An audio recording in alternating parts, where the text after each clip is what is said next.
গত পরশুদিন আমাদের জাতীয় পার্টির কিছু সিনিয়র নেতৃবৃন্দের নেতৃত্বে একটি টিম শহীদ মিনারে শ্রদ্ধা জ্ঞাপন করতে যাওয়ার সময় তীব্রভাবে মবের ভিকটিম হয়। নতুন সরকার এসে মবের বিষয়ে জিরো টলারেন্স রাখবে, এটা আমাদের কাম্য ছিল। প্রশাসনের সামনে আমাদের লোকের কাছ থেকে ফুল ছিঁড়ে নেওয়া হয়, ফুল ভেঙে দেওয়া হয়, ব্যানার মাটিতে ফেলে পদদলিত করা হয়। একটি সভ্য দেশে, একটি স্বাধীন দেশে, একটা গণতান্ত্রিক দেশে এই ধরনের ঘটনা তীব্র নিন্দা দেওয়া। যারা এই ঘটনাগুলো করেছে আমরা তাদের দোষী সাব্যস্ত করে দ্রুত গ্রেফতারের দাবি জানাচ্ছি এবং এই সরকারকে সিদ্ধান্ত নিতে হবে তারা মবকে রাখবে নাকি রাষ্ট্রকে রাখবে।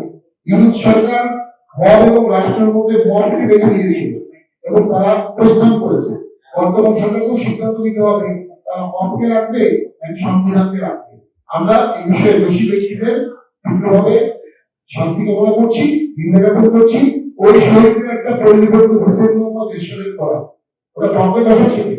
উনি ওনার আমলে যেটি পূর্ণাঙ্গ ভাষণ দেন 1987 সালে রাষ্ট্রীয়ভাবে সকল ক্ষেত্রে বাংলা ভাষা প্রচলন করতে হবে।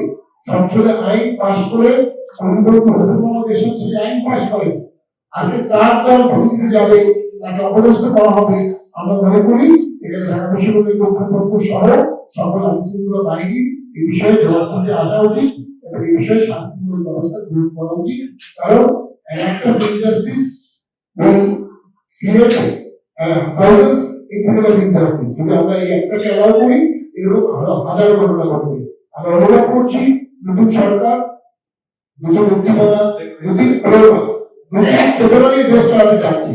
কিন্তু বড় অভ্যস্ত কিছু রাজনীতিবিদ, বড় অভ্যস্ত কিছু রাজনৈতিক দল তাদের পুরনো মব সংস্কৃতি দিয়ে সরকারকে নিয়ন্ত্রণ করতে চাইছে। আমরা চাই সরকার আইনের অধীনে চলবে, আইনের শাসনে চলবে, সংবিধান মেনে চলবে।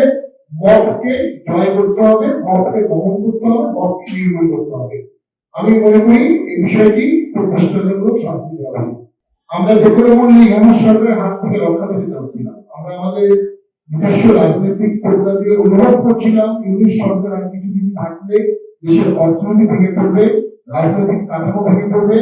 একটা গভর্নমেন্ট প্রয়োজন। Bad government is better than no government. Unit সরকারের আমাদের সরকার ছিল এবং সরকার না। সেই প্রেক্ষাপটে আমরা মনে করি নির্বাচনের পরে একটা ডেমোক্রেটিক ট্রানজিশন হচ্ছে, এটাকে আমরা সাধুবাদ জানাচ্ছি। তবে নির্বাচনে আমাদের অনেকগুলো আসনে যে পরিমাণ ইঞ্জিনিয়ারিং হয়েছে, আমরা নির্বাচনের ফলাফলটি মনে নিচ্ছি না। আমরা আমাদের জাতীয় পার্টির ক্ষেত্রে আমরা এই ফলাফলটি প্রত্যাখ্যান করছি।